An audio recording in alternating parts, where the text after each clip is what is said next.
12ই রবিউল আউয়াল উপলক্ষে ঈদে মিলাদুন নবী বিশ্ব আশিকে রাসূল নাম দিয়া যেই ব্যানার লাগায়া এই ব্যানারের সাইনবোর্ডে যারা আজকে কেক কাটো আর খিচুড়ি বিলাও এবং যারা জশ্নে জুলুস করো আর রেলি করো, তোমাদেরকে পায়ে হাত দিয়ে বলি রে ভাই, আমার নবী যেই দিন দুনিয়ায় আসছেন এইটাকে মিলাদুন নবী বলতেছো, এটা আমরাও মানি। তবে নবীজি যেই দিন আসছেন ঐতিহাসিকদের মতে সেটা 12ই রবিউল আউয়াল নয়, সেটা হলো 8ই রবিউল আউয়াল। 8ই রবিউল আউয়াল এটা প্রসিদ্ধ হয় নাই, তবে এটা বিশুদ্ধ। আর 12ই রবিউল আউয়াল এটা বিশুদ্ধ নয় কিন্তু প্রসিদ্ধ। আরে নবীর উম্মতের দল, হাদিস ভালো করে ঘাটাঘাটি করলে পাইবা মায়ার নবী দুনিয়াতে আসছেন 8ই রবিউল আউয়াল, দুনিয়ার থেকে চলে গেছেন সেটা 12ই রবিউল আউয়াল। এই ব্যাপারে সবাই একমত। তাহলে কেন তুমি 12ই রবিউল আউয়ালে খুশি হইবা? এই দিন নবী চলে গেছেন, নবী চলে যাওয়ার কারণে তোমার দুঃখ প্রকাশ করার কথা ছিল।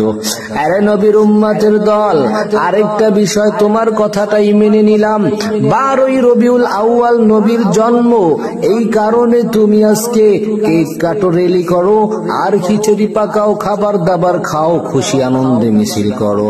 আরে নবীর উম্মতের দল, নবীর সুন্নত কি সেইটা আগে দেখো। যদি আশিকে রাসূল হইতে চাও তাহলে নবীর সুন্নত গুলো ঠিক করে মানবি রে ভাই। মায়ার নবী বলেন, আমি প্রতি বৃহস্পতিবার এবং সোমবার আমি একটা রোজা রাখি। ও উম্মতেরা, তোমরাও রাখবা। সোমবার রোজাটা কেন রাখি? বলে এই দিনে আমার জন্ম হয়েছে, আমি আমার জন্মের শুকরিয়া আদায় করার জন্য আমি একটা রোজা রাখলাম। আরে নবীর উম্মতের দল, যারা আজকে আশিকে রাসূল দাবি করে 12ই রবিউল আউয়ালে বিশাল খাবারের আয়োজন করো, খাবারের তো প্রশ্নই আসে না রে যুবক ভাই। এই দিনে তো নবীকে খুশি করার জন্য, নবীর সুন্নত মানতে হলে, এইভাবে নবীর আশিক যদি হইতে চাও তাহলে তো তোমার এই দিনে একটা রোজা রাখা দরকার। বুঝতে আর বাকি নাই, রোজা না রেখে যারা জশ্নে জুলুস আর রেলি করে, বুঝতে হবে এরা টাটকা নবীর সুন্নতের বিরুদ্ধ আচরণ করলো। আরে নবীর উম্মতের দল, পায়ে হাত রেখে বলি, এই 12ই রবিউল আউয়াল ঈদে মিলাদুন নবী নাম দিয়া আর মুসলমানের ঈমানকে নষ্ট করিও না রে ভাই। বাংলার জমিনে হাজার হাজার উলামায়ে কেরাম রয়েছেন, বিজ্ঞ বড় বড় উলামায়ে কেরাম রয়েছেন। তাদের কাছে গিয়ে প্রশ্ন করো, তাদের কাছে গিয়ে তোমরা পরামর্শ করো, ইনশাআল্লাহ দেখবা কোরআন হাদিস থেকে সঠিক সমাধান দিয়ে দিবেন। এই দিনে তোমাকে কি করতে হবে? নবীর সুন্নত গুলো মানো। নবীর আগমনে খুশি হয়েছো, খুঁটে খুঁটে নবীর সুন্নত গুলো মানার চেষ্টা করো। এই জন্যই তো এই 12ই রবিউল আউয়াল আসলে, তথা রবিউল আউয়াল, এই রবিউল আউয়াল মাস আসলেই উলামায়ে কেরাম নবীর সিরাত নিয়ে আলোচনা বেশি বেশি করেন। নবীর জন্ম, নবীর সিরাত, নবীর দুনিয়ার জীবন কিরকম ছিল, এই বিষয় নিয়ে বেশি বেশি আলোচনা করা দরকার। রাহমাতুল লিল আলামিন ওই মক্কার জমিনে শিশু নবী অবস্থায় যখন দুনিয়ায় ছিলেন, আপনারা সবাই জানেন, রাহমাতুল লিল আলামিনের একটা নাম দিয়ে দিল আল আমিন, অর্থাৎ বিশ্বাসী। অর্থাৎ এই ছোটবেলা থেকেই মুহাম্মদ নামে এই ছেলেটা এত ভালো, চরিত্রের মাঝে মিথ্যার দাগ নাই, চরিত্রের মাঝে ধোকার দাগ নাই, চরিত্রের মাঝে মারামারির দাগ নাই, কাটাকাটির দাগ নাই, হানাহানির দাগ নাই, হিংসা অহংকার গৌরবের দাগ নাই। এমন একজন মুহাম্মদ ছোটবেলা থেকেই কাফেররা তার জন্য তার ব্যবহারে পাগল হয়ে যায়। তারা সকলে মিলে নাম রেখে দিল, তার নাম হলো আল আমিন, অর্থাৎ বিশ্বাসী। কাফেররা বিশ্বাস করে করে টাকা পয়সা তার কাছে জমা রাখে, স্বর্ণ অলংকার জমা রাখে।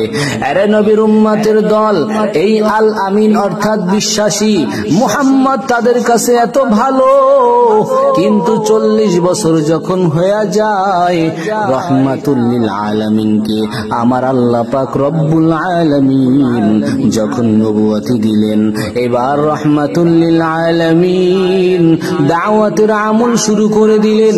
মক্কার জমিনে দাওয়াত দেয়, ও আমার আত্মীয় স্বজন, ইয়া আইয়ুহান নাস কুলু লা ইলাহা ইল্লাল্লাহ তুফলিহুন, হে মানুষ সকল তোমরা বলো লা ইলাহা ইল্লাল্লাহ, তাহলে তোমরা সফল কাম হয়ে যাইবা।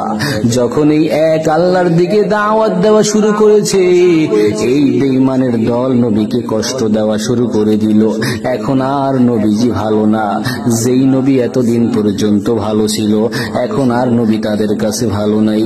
ওয়ামা নাকামু মিনহুম ইল্লা আইয়ুমিনু বিল্লাহিল আজিজিল হামিদ, আল্লাহ জানায়া দেন, ওয়ামা নাকামু মিনহুম ইল্লা আইয়ুমিনু বিল্লাহিল আজিজিল হামিদ।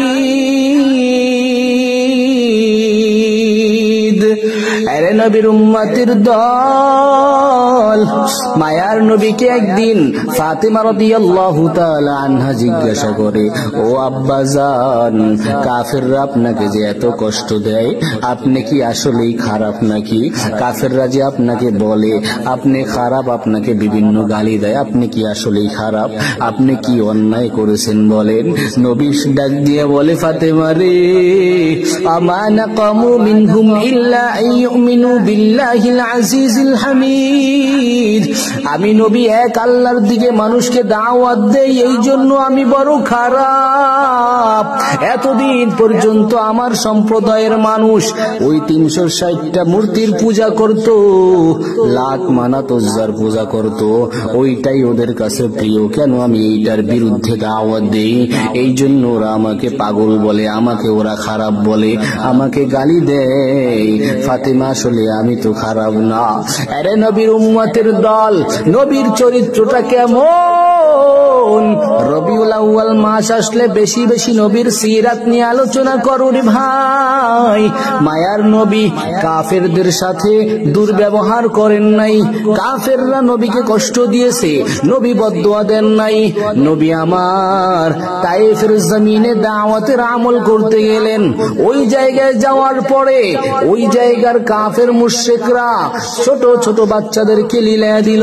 মক্কার জমিন থেকে একজন পাগল আমাদের দেশে আসছে, ওর গায়ের ভিতরে তোরা পাথর মেরে মেরে ওকে এই জায়গা থেকে দূরে সরাইয়া দাও। এই কথাটা বলতে দেরি আর ছোট ছোট বাচ্চারা পাথরগুলো হাতে নিয়ে নবীর গায়ের ভিতরে মারতেছে রে ভাই। এমন ভাবে পাথর মারা শুরু করলো, বৃষ্টির মতো পাথর মারতেছে, নবীজির দেহ মোবারকের ভিতরে পাথর ঢুকে যায়। রহমাতুল লিল আলামিন নবী আমার, যেই নবীর গায়ের ভিতরে মশা মাছি বসা হারাম, ওই নবীর শরীর থেকে রক্ত ঝরতেছে। আমার নবী দৌড়ায়, ওই ছোট ছোট বাচ্চারাও দৌড়ায়। আমার নবী কিতাবের বর্ণনা এসেছে প্রায় 12 কিলোমিটার পথ নবী দৌড়ে দৌড়ে ওখান থেকে আসতেছে, ওরাও পাথর মারতেছে। নবীর শরীর মোবারক থেকে রক্ত পড়তে পড়তে জুতা মোবারক আটকিয়ে গেছে। নবীর শরীর মোবারক থেকে রক্ত পড়তে পড়তে এক পর্যায়ে শরীর নিস্তেজ হয়ে গেছে, নবী দুর্বল হয়ে গেছে। মায়ার নবী একটা পাথরের সাথে পাহাড়ের সাথে হেলান দিয়ে বসে গেলেন।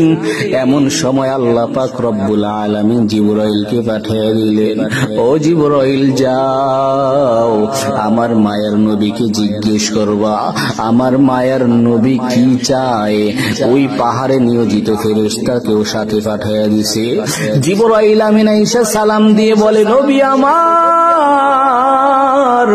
আল্লাহ পাক রব্বুল আলামিন বলেছেন আপনি শুধু অনুমতি দেন, আমার সাথে পাহাড়ে নিয়োজিত ফেরেশতাদেরকেও পাঠিয়ে দিয়েছেন।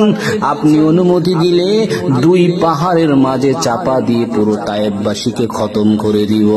মায়ার নবী কেমন আখলাক ওয়ালার নবীর উম্মতের দল, নবীর সিরাত কেমন, নবীর আখলাক কেমন। মায়ার নবী ডাক দিয়ে বলেন, ও আমার জিবরাইল ভাই, এই মানুষগুলাকে যদি মেরে ফেলা হয় তাহলে কে কালেমা গ্রহণ করবে? হইতে পারে তাদের প্রজন্ম থেকে কেউ কালেমাওয়ালা হবে, অথবা তারপরে প্রজন্ম থেকে কেউ কালেমাওয়ালা হবে, আর না হয় তার পরবর্তী প্রজন্ম থেকে কেউ কালেমাওয়ালা হবে। আমার দিন এলাকার মধ্যে ছড়াবে, তাদেরকে মারার কোনো দরকার নাই। আমি নবী যা কষ্ট পেয়ে গেলাম সব আমি মাফ করে দিলাম।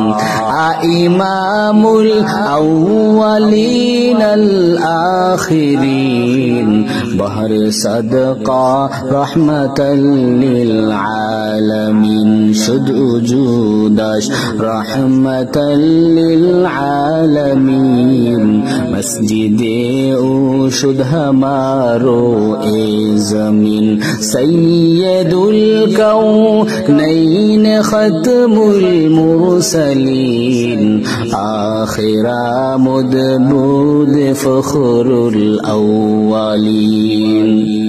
ভাইরা আমার, ওই মায়ের নবীর সিরাত নিয়ে আলোচনা শুনবা, কত শুনবা রে ভাই। মায়ার নবী এমন একজন নবী, যেই নবী দুনিয়ার জমিনে এমন এক আখলাক উপহার দিয়ে গেলেন, যেই আখলাকের ব্যাপারটা আল্লাহ পাক রব্বুল আলামিন কোরআনের ভাষায় তুলে ধরলেন। ওয়া ইন্নাকা লাআলা খুলুকিন আযীম, ওয়া ইন্নাকা লাআলা খুলুকিন আযীম।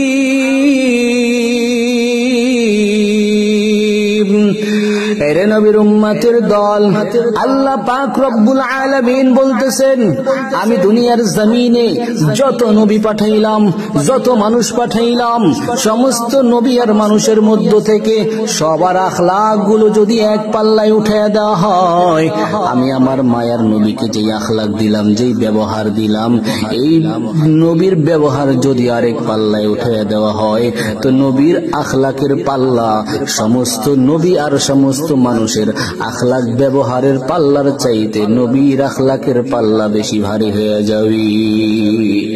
ওগো নবীর উম্মতেরা, ওয়ে আজি দিশে হারা, কোরআন হাদিস ছেড়ে চলো যখন যাহা চাই মনি, নবী বিনি কে তরাবেন পুলসিরাত মিজানি, নবী বিনি কে তরাবেন পুলসিরাত মিজানি। নবীর মায়া নাই কি তোমার, কেমনে দুঃখ দাও যে আবার, দরুদ পড়ো স্মরণ করো প্রথম ঘাটি কফনি, দরুদ পড়ো স্মরণ করো প্রথম ঘাটি কবরি, নবী বিনি কে তরাবেন পুলসিরাত মিজানি। এমন এতিম নবী আমার, পিতা মাতা নাই যে তাহার, এরপরেও কত মারা মারলো তাকে দুশ্মনী, নবী বিনে কে তরাবেন পুলসিরাত মিজানি, নবী বিনে কে তরাবেন পুলসিরাত মিজানি। ভাইরা আমার, ওই মক্কার নবী আমার, এমন চরিত্রওয়ালা নবী আমার, 63 বছর জিন্দেগির ভিতরে 40 বছর তো নবুয়তের আগেই চলে গেল, বাকি 23 বছর জিন্দেগিতে মায়ের নবী এমন এক ব্যবহার উপহার দিয়ে গেলেন। যেই ব্যবহার দেখে দেখে কালেমার দাওয়াত দিতে হয় না, এমনও হয়ে গেছে যে নবীর ব্যবহার দেখেই মুসলমান হয়ে গেছে। হযরত ওমর রাদিয়াল্লাহু তাআলা আনহুর ওয়াকিয়া সবাই জানেন। নবীকে কতল করার জন্য আসতেছে, তো পথিমধ্যে তার বোনের খবর শুনে আগে বোনের বাড়িতে গিয়েছে, সেখানে কোরআন তেলাওয়াত শুনেছে। এরপরে বলে আমাকে আরেকবার শোনাও। যখন বলে ওই বোন বলতেছে তুমি গোসল করে পবিত্র হও, এরপরে তোমাকে বলে এই কালাম যেই নবীর উপর অবতীর্ণ হয়েছে তার কাছে আমাকে নিয়ে যাও। রহমান